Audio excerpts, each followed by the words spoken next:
My name is Sehi Choi, and I'm the events manager at IFPRI, one of CGIAR's research centers. I'm excited to be your host at the 2023 ICT for Ag launch event. Like many of you joining today, CGIAR has been a longtime participant in this ICT for Agriculture community. Over the years, we shared our research, learned about ICT solutions, and created new partnerships and friendships that led to many exciting projects. And now we are so honored to be the new host of the event. We are thrilled to work with USAID, Feed the Future, DAI, and Dev Global as the main partners and supporters of the ICT for Ag community. We have a great show for you today. Not only we will share details about the upcoming fall event itself, but we will dive deeper into the event's theme, cultivating inclusion. Hear from one of our fall event's keynote speakers, Kantaro Toyama, and share multiple ways for you to get involved. Before we get started, I did want to touch on a few housekeeping items. We are using Zoom webinars, so you should see 3 buttons at the bottom of your screen. Please use chat to get a hold of the webinar host production team. If you have any content-related questions, feel free to ask them in the Q&A section. While we won't have too much time for Q&A during this event, we will follow up with people after the event if questions arise. And finally, if you would like to translate this webinar into another language, there's a button at the bottom of your screen where you can turn on closed captioning the language of your choice. It is a packed schedule, and we're excited to get started. First, let's talk about what ICT for Ag is.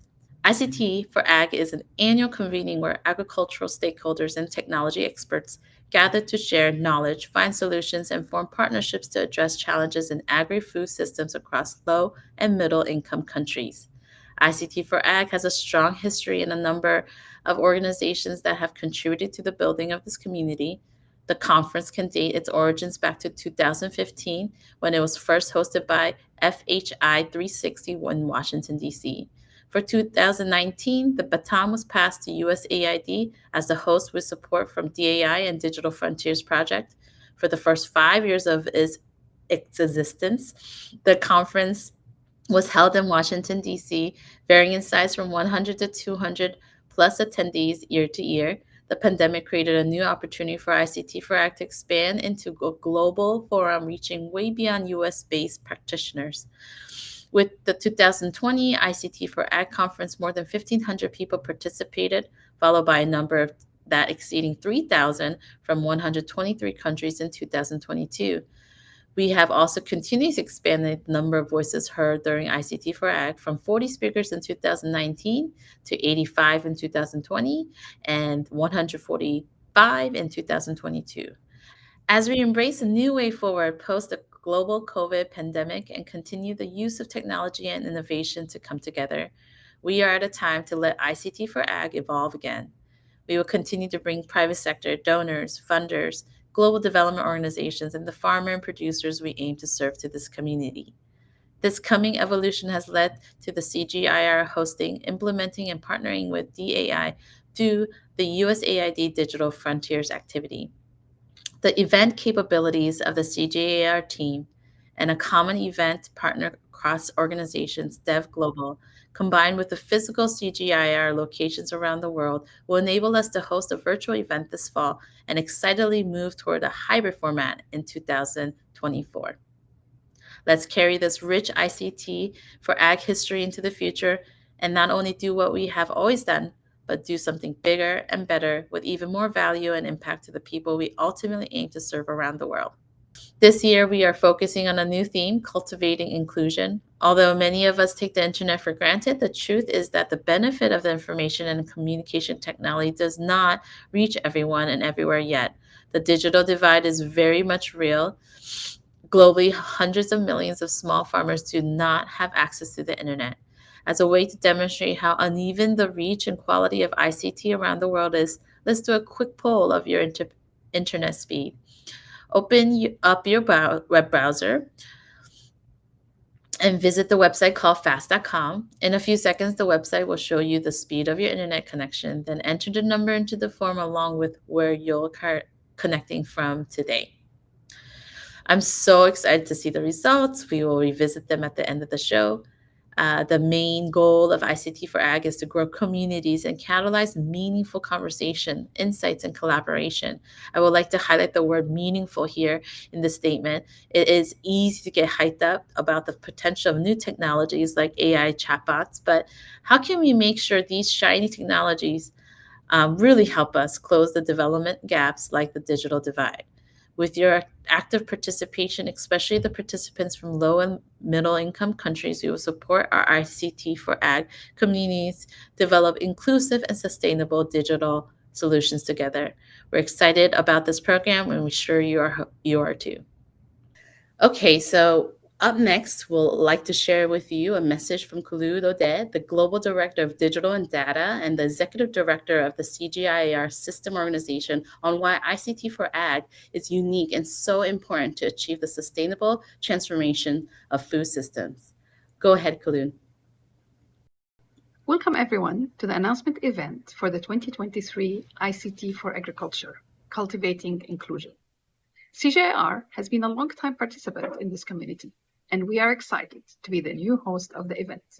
We hope to continue contributing to bridge the gaps in the global development with the most creative innovation of technology minds and depth of knowledge found across our collective stakeholders like all of you.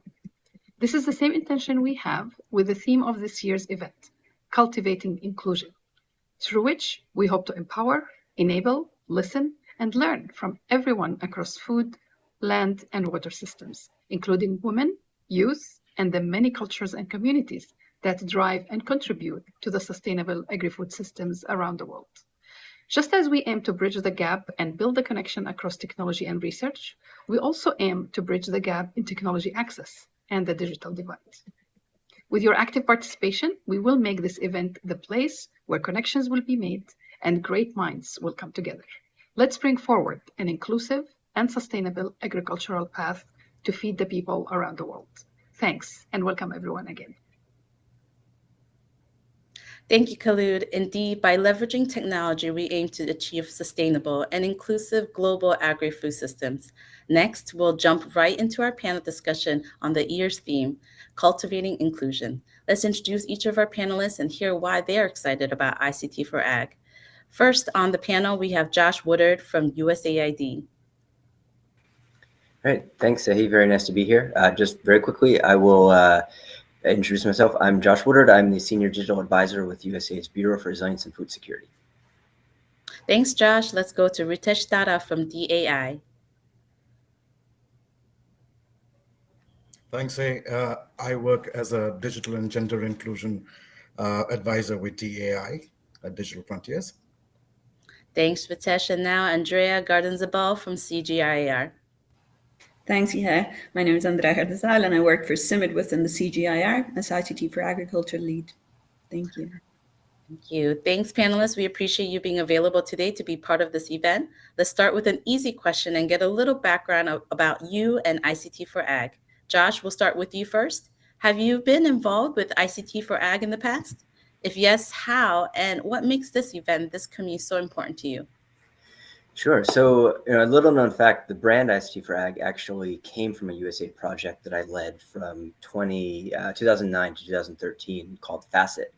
And after the project ended, the organization I was working with at the time, FHI 360, decided to build off of that brand to launch the ICT for Ag conference. So I have a long association with the conference, but I've actually only been deeply involved with its planning since I joined USAID a couple of years ago. But to me, the event is really a great opportunity to bring together people from around the world who are working in the agriculture sector, especially those focused on LMICs and smallholder farmers, so they can share and learn about how to use digital technology appropriately, effectively, responsibly, and inclusively to advance their development objectives. Thank you. And Ritesh, over to you. Have you been involved with ICT for Ag in the past? And if yes, how and what makes this event, this community, so important to you? Thank you, Sahi. So as part of my work, I support initiatives to promote inclusion in the process of digitalization and digital capacity building. So sort of inclusive ICT is my jam. I also did a gender equity and social inclusion study for the Feed the Future, USAID Feed the Future project. in which I remember talking about the importance of adopting inclusive technologies and interventions. And I'm so happy that ICT for Ag is focusing on building and cultivating inclusion. Sort of tells me that my recommendations are being acted upon. This event is important to me because it sort of allows me to reiterate the importance of prioritizing inclusive design and dissemination in agriculture, digital transformation, and help facilitate the conversation. Let me stop there. Thank you. Thank you. And finally, Andrea, tell us about your involvement with ICT for Ag in the past and what makes this event and this community important to you. Sure. So I have been involved as an ICT for Ag practitioner, and I have had the opportunity to attend both in-person and virtual events. And as such, I have always looked at this event as a great convening space to share the learning on the making experience, to connect with digital innovators, and to expand our collaboration networks. I have to say, this event has never failed to leave me inspired. And one of the things I really love about this community is how it has grown and evolved over the years. So it has welcomed new actors, new perspectives, and critical approaches that have contributed to building a very valuable collective wisdom. Thank you. Thanks, everyone. It's quite amazing to hear about the background and history of some of you and the importance of this community and related work efforts. Let's now dive into our theme. This year's theme is cultivating inclusions. What does that mean to you personally, and why is it important to bring this to the community? Ritesh, I guess we'll start with you. Thank you, Sihi. So I'll make three quick points. First point, with the massively increasing population, I think we'll be approximately about 10 billion people by 2050. Our food production capabilities need to increase manifold by over, I think, about 50%, while utilizing lesser resources such as, as water supply decreases, as farming land becomes lesser with rapid infrastructure development. So we need digital solutions which can facilitate increased and efficient production at scale. Point two, about 2.5 billion people work on close to 600 million small farms globally, contributing to about 70% of the global food production.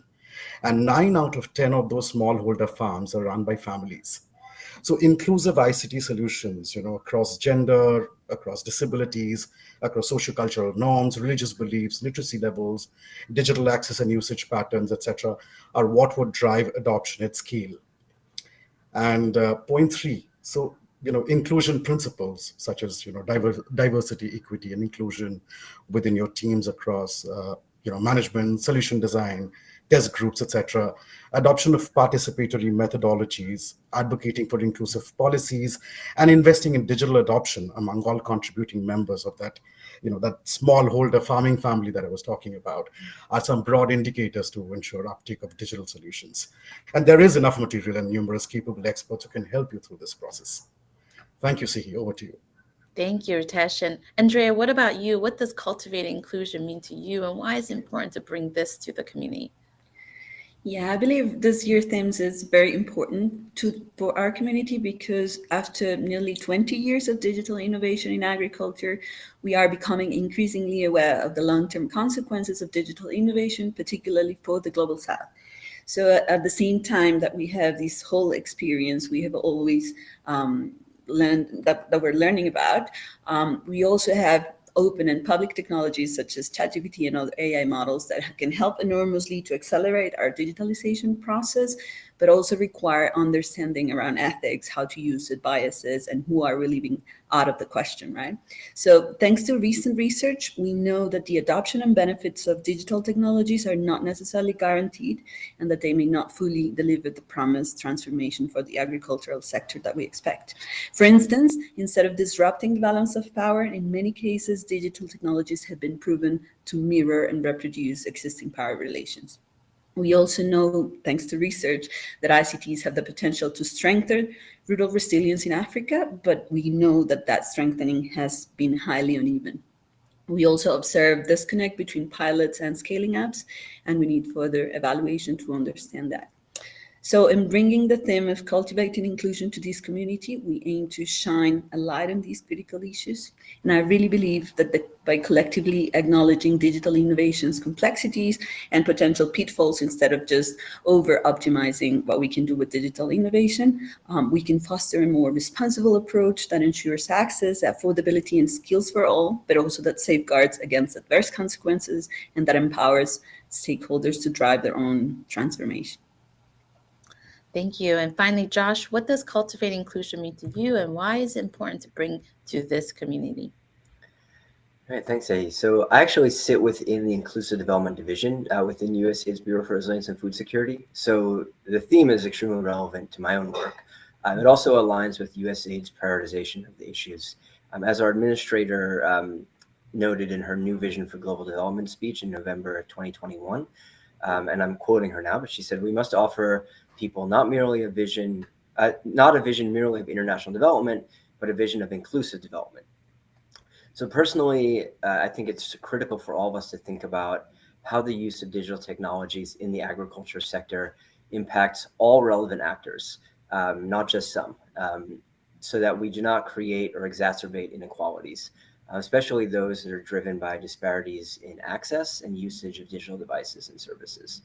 I also hope that we have opportunities in the conference to explore various aspects of inclusion, beyond just inclusion and usage of a digital service itself, which I think is also very important. But I'm interested in other questions such as how are we including individuals and agricultural communities in the governance of digital services that target them, and particularly as that relates to data and their data. How are we including them in decisions related to algorithmic design and deployment of those algorithms? And services that are built off of those algorithms. How are they being included in determining policy decisions about digital technology that will ultimately have an impact on their lives? So I'm really excited for the opportunity to learn from the community during this conference. There's a lot of people who are working in this space, have different experiences, and I'm really curious to hear, how are they struggling to cultivate inclusion, and where are they seeing results? And I think, this is an exciting opportunity to really go deep into the issues of inclusion, really building off of the inclusion track of last year's conference, which was a popular track. And, this year is really going to give us an opportunity to dig deeper into these issues. Thank you for sharing your thoughts. And this theme is just becoming ever more important. The theme is going to be cultivating inclusion. I am sure the value of applying and prioritizing inclusion to ag and technology will make the coming months event and all ICT for Ag efforts better informed and in service to those we aim to impact positively.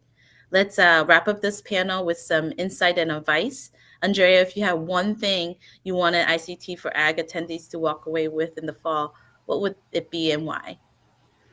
Sure. So if there was one key takeaway, it would definitely be the importance of approaching digital research and innovation with a responsible mindset. So this would mean considering who are we excluding from the benefits of our digital solutions? What are the created dynamics among the users once we have designed and deployed digital innovations? How are we designing our digital innovations to serve the end users? And how can we anticipate both intended and unintended consequences, not only at the farm, but at the system level? And Josh, how about you? If you had one thing you wanted ICT for Ag attendees to walk away with in the fall, what would it be and why? So if I have to boil it down just to one thing, I think, I'd want participants to walk away with really a deeper and richer understanding as to why inclusion is not just a nice to have. How it can actually lead to deeper development impact, greater business opportunities, and better policy design. So, in essence, I'd like people to walk away understanding why being intentional about inclusion will actually benefit their bottom line, however they measure it. It's not just something that, should be a CSR measure or something that, you do because you think, that others find it important, but it actually will benefit you in addition to benefiting the people that we want to include. So everyone wins. Absolutely. And finally, Ritesh, if you had one thing you wanted ICT for Ag attendees to walk away with in the fall, what would it be and why? Yeah, I think the topic itself, cultivating inclusion, it's critical that ICT providers and product designers see value in designing for heterogeneous consumer groups while also investing in behavior change interventions to promote the usage of digital tools among them. That policymakers and influencers, they see value in incorporating inclusive principles in their recommendations, and community organizations continue to promote such technology solutions with marginalized groups working in agriculture. I also wanted to mention that if you're trying to incorporate inclusive strategies and you are like early in that journey, there are sort of enough people, enough materials available on the internet to help you with getting started. Please reach out. If you require to talk to me, I'm an email or LinkedIn away, and I'm more than happy to help you with your strategy and design. And best wishes for with cultivating inclusion in your solutions. Thank you. Thank you so much, Ritesh. And thanks again, Josh and Andrea and Ritesh again. I and all of us in the ICT for Ag community look forward to seeing you and hearing from you in the fall and over the coming months as we engage with each other between now and then. Now, we're going to take a few minutes to hear from you. I'd like to bring my colleague on stage, Ja Woo Gu, to help with an interactive activity. Over to you, Ja Woo. Okay, hi. Hi, everyone. Yeah, thanks, Ehi. So now we all know why we are convening in the fall, but what should we talk about? We have some ideas on important topics based on the previous conferences, but we are also open to your suggestions on specific sessions. And of course, we can also ask an AI chatbot to help us develop the agenda. And we did. Yeah, as you can see on the left, so we have tried with the ChatGPT. Just bluntly ask a question, what kind of topic will be interesting for this kind of conferences. Yeah, some of the session ideas are quite actually pretty good, but overall, when we review this, it kind of lacks originality and creativity. I think it seems to repeat what we did before. Yeah, not quite exciting enough to bring up all the new topics and new ideas and new interests in our community. So yeah, after many tries, we decided, well, this is probably not the best way to design the agenda. So we really believe we can do better. So we wanted to hear from you today. So on the screen and also in the chat, you will see a QR code and a URL. Please go to the poll and add in your submissions on what topics or sessions you'd like to discuss during our upcoming fall event. We will just take about 2 minutes for you to input your ideas, then report back our findings at the end. So ready, set, go.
Okay, so let's see what we've got.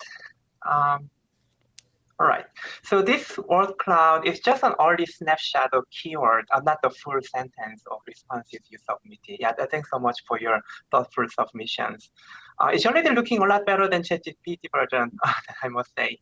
Yeah, I can see climate smart agriculture, climate financing, and climate risk management are all where digital technologies can really make significant contributions. So we will certainly discuss the latest ICT innovation in climate forecast, early warning systems, and safety net, etc. I also see a lot of inclusiveness, women, youth, and all of them are very much at the center of our session ideas. We will have special youth engagement activities, so yeah, stay tuned for that. And data privacy and data ownership are, of course, also very important topics. And they are also especially relevant in AI applications. We want to have a thoughtful conversation about how best we should manage your data and ensure the benefits are shared equitably. Yeah, I see a lot of submissions keep coming up. Yeah, we will keep the form open for the next several weeks. So even if you are watching later, where we will continue collecting these ideas. So if you have some other brilliant ideas later after the session ends, please keep submitting through this form, and we will reflect that in our session design process later in the form. So yeah, thanks so much for your contribution. Back to you, Sehi. Thanks for the results, Jawu. It's great to build out the agenda together with the participants. Truly inclusive. Next up, we are so excited for you to hear from one of our keynote speakers for the ICT4Ag main event in the fall, Kentaro Toyama. For the next segment, we invite you to tune in to our distinguished speakers, ICT4Agriculture journey, and what he's been up to these days through the conversation with our moderator. Let me first introduce you to our moderator of the fireside chat, David Spielman. David is an economist at IFPRI. David's research focuses on agriculture science, technology, and innovation policy, and he has worked on many interesting research projects in Asia and Africa, passionately advocating for using science and technology to improve food security and nutrition. He's also the director of CGIAR's Innovation Policy and Scaling Research Unit. David and our speaker connected earlier this week. Over to you, David. Thanks very much. It's my distinct pleasure today to introduce Professor Kentaro Toyama. Many of you are already probably familiar with Kentaro as a renowned scholar and an educator. Kentaro has spent his career exploring the fascinating crossroads of technology, society, and change. He is also the board chair of Digital Green. Actually, I first met Kentaro in late 2019 when we began comparing the results from our evaluations of Digital Green's video-mediated extension approach in India, where Kentaro and his colleagues were conducting their study, and Ethiopia, where my colleagues and I were conducting our study. If one thing came out of that conversation, it was an admission by all of us that measuring the impact of video-mediated extension with farmers with any amount of rigor was, well, really, really, really difficult. But that didn't stop us. So with his deep understanding of technology's role and impact on society, Kentaro's work has emphasized the significance of human capacity and intent over the allure of technology itself. Kentaro is the co-founder of Microsoft Research India and is currently the W.K. Kellogg Professor of Community Information at the University of Michigan School of Information. He is also the author of a book titled Geek Heresy, Rescuing Social Change from the Cult of Technology. In that book, which was published in 2005, he describes a principle that he calls the law of amplification, which basically argues that technology only amplifies what we already have. So today, we're asking him to provide more nuance on this idea and this principle, and many other ideas and principles that he's shared, and also to have him share his own critical viewpoint on technology in today's world, particularly on the application and implications of AI and digital technologies in developing country agriculture. It's worth noting, everyone, that Kentaro is currently enjoying his sabbatical year in Japan with his family, and we're incredibly grateful to have him with us today. So please join me in warmly welcoming Professor Kentaro Toyama. So let me start with a question. First of all, Kentaro, how's your sabbatical going? Is it strange or maybe surreal to have a break right now in your academic career when AI is in the news every day?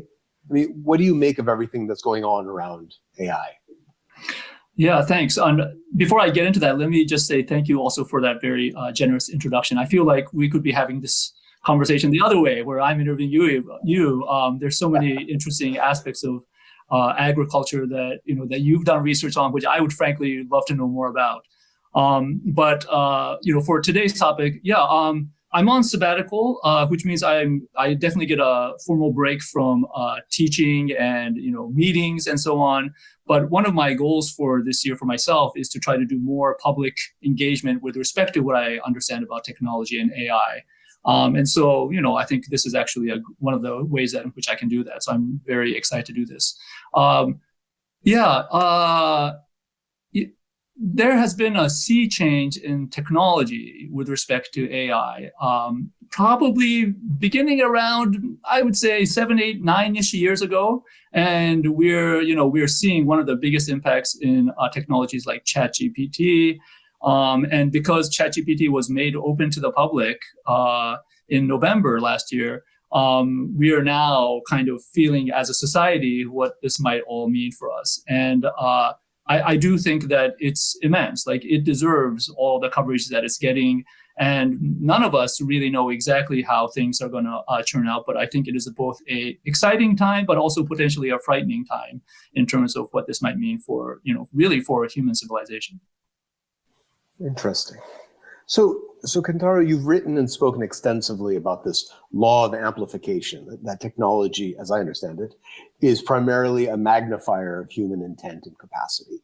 So from your research or in your role as the board chair of Digital Green, could you provide us with some examples of how this law manifests itself in agriculture, especially in low and middle income countries? Absolutely. So since you asked me specifically about Digital Green, I'll mention that in my book, I use Digital Green as an example. And Digital Green, for people who might not know, is basically at core, there is a video-mediated form of instruction in which groups of farmers get together and they watch how-to videos of how to adopt a certain kind of agricultural practice. And this project was born when the CEO of Digital Green, Rikin Gandhi, started a research project in Microsoft Research India, where I was the assistant managing director at the time.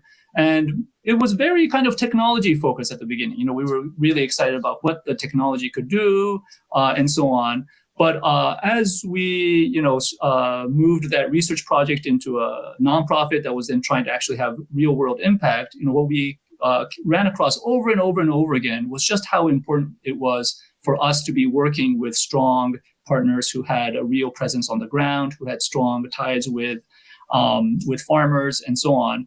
And the way I think about how that interacts with amplification is basically, you can have a great technology, but if there isn't good human forces on the ground doing the right things and trying to do the right things, it doesn't make a difference how great the technology is. There's nothing positive to amplify. And so I think of this as, exactly like you described at the beginning, technology amplifies whatever underlying human forces are there. And so to the extent that those human forces are already positive, you can have great outcomes with technology. But very often, especially in international development, what we're facing are situations where, the human forces are often inefficient or sometimes indifferent, sometimes even corrupt. And in those situations, it's very difficult to have technology have a positive impact. Interesting. So as generative AI technologies like ChatGPT and Bard continue to impress us and evolve, they seem to be on the cusp of really reshaping how we interact with and understand digital information, right? In your book, Geek Heresy, you suggested that we think more critically when we hear about new technologies that will change the world. So you've already hinted at this, but I'm really curious to dig deeper. Do you think that AI's rapid development these days is one of those sort of, we've been there kind of examples or instances, or whether you think this one is different, if this one is like, the big shift in our thinking? So for example, can you discuss how the use of generative AI technologies might affect human capacities and motivations and incentives that you've emphasized as being critical for digital transformation? Yeah, so I mean, this sounds like a wishy-washy answer, but I'll say that I do think, on the one hand, that the current generation of AI technologies, and they'll rapidly advance, by the way. So, next year there'll be another, set of breakthroughs in AI.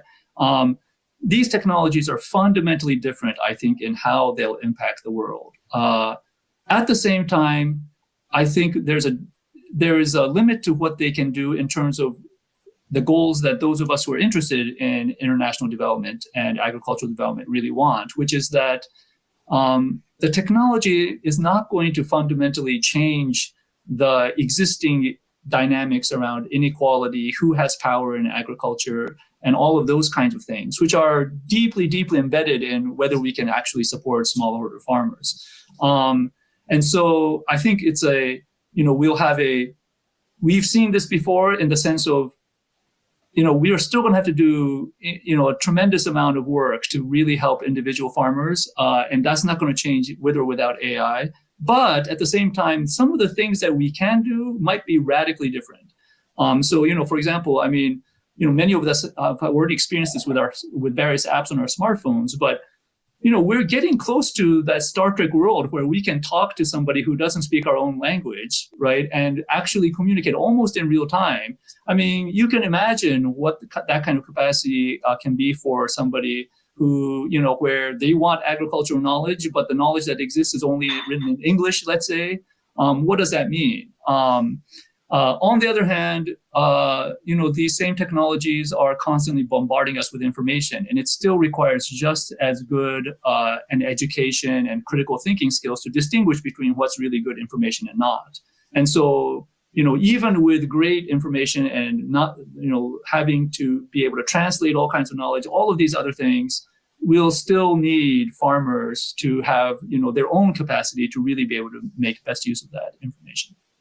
Absolutely. Absolutely. But as you mentioned, there are still concerns that technology like this can widen the socioeconomic gaps in society, right? Particularly in developing countries or in low and middle income countries, and especially by benefiting the few who have access to it while leaving behind the majority who don't, right? Or possibly by enabling and codifying discrimination through bad data governance and poorly designed algorithms. So should the development of AI be slowed down to prevent this, or maybe regulated strictly? Or are there other maybe complementary strategies to ensure that the benefits of AI can be more equitably distributed, particularly among, resource poor or otherwise vulnerable communities and individuals, say in rural areas in the countries we're talking about? Right. So as far as that goes, I do think one of the things that AI is really going to put pressure on for everybody in the world, not just farmers and people involved in agriculture, but everyone, is what do we really do when potentially there are machines that can pretty much do 95, 99, maybe 100% of the work that human beings currently get paid for today. And I think that's going to affect people like you and me, David, as much as it will affect farmers. In fact, arguably, it will affect us more because, the farmers already have plenty of challenges, and it's not clear to me that, that AI is going to replace them in any sense. Their work is so physical in nature that, we're looking for robotics before that happens. And I do think regulation of AI is super important. I think as much as there's a conversation around it, it's still not clear what kind of regulation will be critical. I do think that overall, as a society, we need to have a much larger conversation around how we want, the economic system of the world to be set up in a situation, again, where, a good chunk of the work that we all think currently is being done by humans could be done by machine, and usually much cheaper than having to pay people. And so within that context, I do think there are questions for agriculture. One of the things that people always forget when they think about all the great things that technology can do is that whatever we can do with technology for a smallholder farmer who is likely not to be able to pay for much of that technology, that anytime that situation exists, it's also always true that large, powerful corporations can take full advantage of the technology in a way that even large groups of farmers cannot.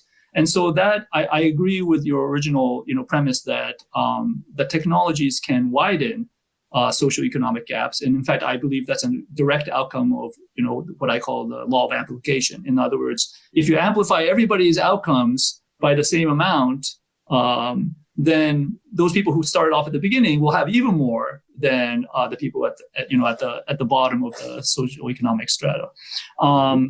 So that will definitely happen. As to what we can do specifically to prevent that, in some ways, I think we just need more activism around corporate power and, in some cases, governmental power in these contexts. And so, a lot of it really is about collective action among those of us who care for the farmer. And then I think there's a big question with agriculture that, even for me is still unresolved, which is how much we can really do for farming families by having them continue farming, as opposed to whether we should all be shifting towards, the way the Western world has gone, where, actual number of people who are involved in farming is a much smaller percentage of the population. And, there's pros and cons on both. So I have to say, I'm still at a point where I can't make up my mind, which is, the better option. It seems like, if you really care about economic development, even for people in farming, that you kind of want some kind of industrialization to happen, in which case people leave farming. On the other hand, it's also clear that that route is also unsustainable increasingly. And so there's, big questions like that. So yeah, with respect to AI, my sense is all of those questions are kind of, nested within these even bigger questions that we should have more discussions about. We should try to understand better, and which I think we need good international leadership on. Excellent. That really does get to the main theme of this year's ICT4Ag event on cultivating inclusion. So I appreciate your thoughts on that. Let me wind up on a positive note, because we've sort of been painting a little bit of a dismal picture for the future. But I'd like to ask you to give us a prediction about where you see society and technology going in, say, 10 years' time. What do you predict we'll be doing differently in agriculture and in our food systems if we prioritize people in our approach to technology? Yeah, I think that that first clause is really important. If we prioritize people in our approach, so as long as we do that, I think that there's a lot of potential for AI, and not just AI, but other forms of technology in agriculture. And I think one of the things, and by the way, David, I've seen you write about these things as well, is that digital technology in some sense is the top layer, if you can think about it, of all the infrastructure that's really necessary for helping individual farmers, smallholder farmers in particular. And I think that if you don't have those other pieces in place, and they're often, those pieces are often what's missing, especially in the developing world, it's hard for digital technology to be truly inclusive. So for example, again, just basic, good education, so that, all the information that's available digitally is actually of value to somebody, and they have the ability to understand it and make use of it. Another is that, again, agriculture is incredibly physical in nature. And so there's a whole range of, markets, inputs and outputs around agriculture that really need to be in place for any amount of information to be useful. And again, digital is great with information, but not so good in terms of getting physical goods transferred or physical outputs out.